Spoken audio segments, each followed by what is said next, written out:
Welcome everybody to the first weekly edition of the states of high school football. Now what do I mean by states? I'm talking about the things that occur in high school football, and when I say states in parentheses, that means all the states of the United States. Now who am I? I'm Coach Hall. And to unravel my pedigree, let me tell you who I am. I watch about 1,000 football games a year. That's NFL, college, and high school. And when I say 1,000 games, I'm talking about live games. Why do you watch 1,000 games, Coach Hall? Well, easy. I normally have about 2 or 3 TVs going, and I constantly watch from, say, like on a Saturday, all day long. I do not discriminate based on conference or local affiliates. I watch all the high school games, all the college games, and all the NFL games. So by the end of the year, I have over 1,000. In addition to all of that, I have been studying high school football since I was about 9. Studying the trends, studying the scores, knowing who all the powerhouses are. And it's not just in the local area, it's all around. But it just so happened when I started out following this stuff, my local team happened to be one of the best teams in the nation. So that's how I got hooked on it, and I never kind of got off it.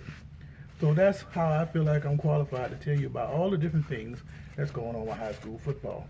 The first thing I want to tell you about when it comes to high school football, we're really talking about 4 states. Not to say that they can't play good football in other states, but when you're talking about consistency, I'm talking about, in no particular order here, we're talking about Georgia, Florida, California, and Texas.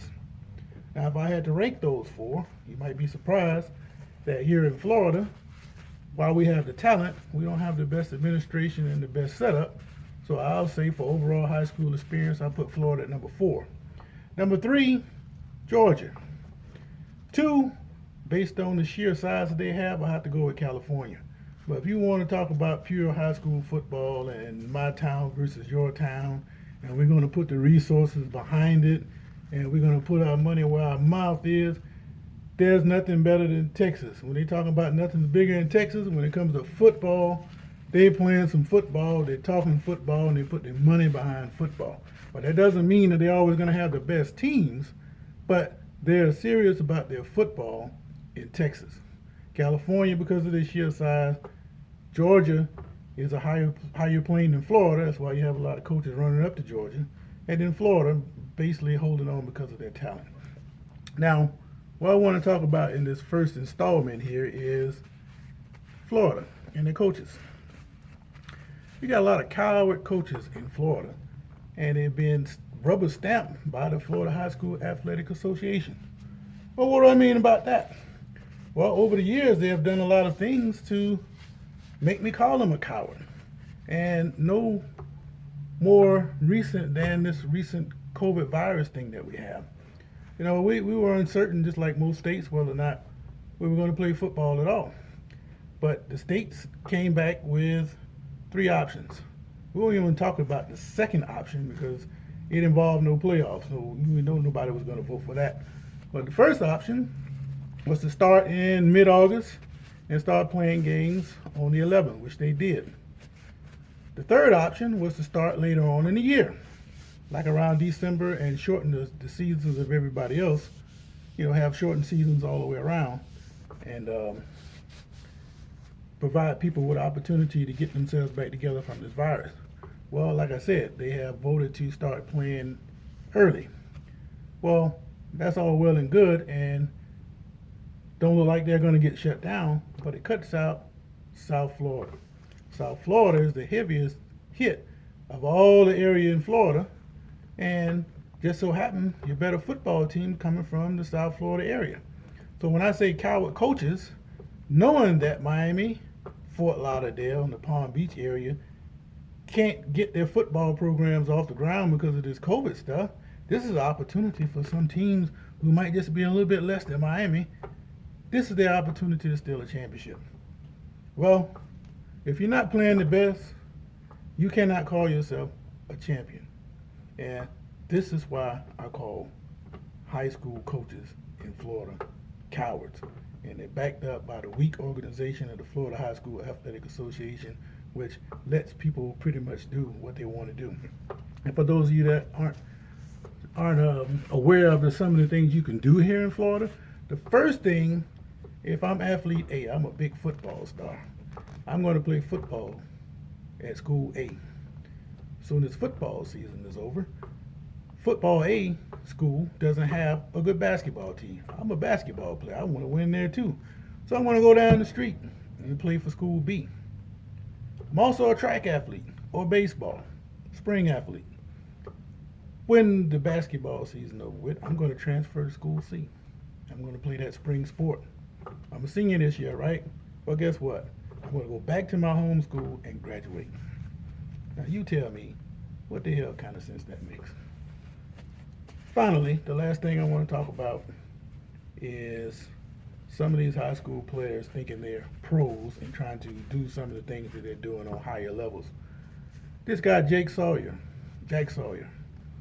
from Pickering North High School, has decided to forego his senior year and not play because the Big Ten, due to the COVID virus, has said we're going to cancel football into the spring. So his response was to tell his teammates, I'm not going to play with you guys this year because I am going to take my talents to the next level. What sense does that make? I got a problem with that. Why are you crying to your teammates when you clearly telling them you don't really give a crap about them? I'm going to do what I want to do to my best interest. Yeah, you might get hurt, but you also might get hurt walking across the street, get hit by a truck, may twist your ankle and fall down and break your leg. Anything can happen. Why not enjoy your senior year with your buddies? Maybe you have a chance to win a state championship. Now, the irony of all of this, the Big Ten is starting to waffle a little bit. They see these other teams playing, and now you want Michigan and Ohio State, they want to get into action, but they're not being allowed. And I'm hearing talk of lawsuits.